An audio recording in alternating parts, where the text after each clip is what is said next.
A business owner without readily booked appointments is a failed entrepreneur. That is the simplest way to put it.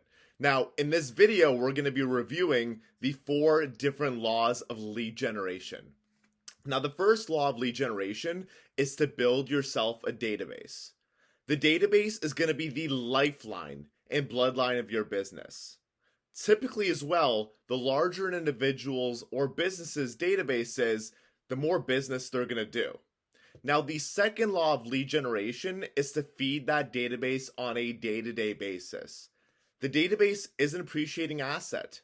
People die, people move away, and at the end of the day, sometimes your product you're not going to be able to resell as readily and as consistently.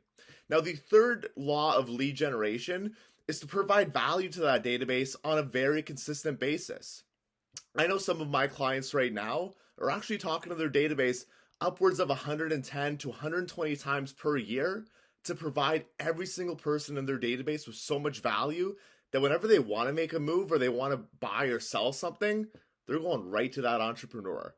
Now, the fourth law of lead generation is to provide such good experience that you're going to be able to get referrals from those individuals inside your database or that are choosing to utilize your services.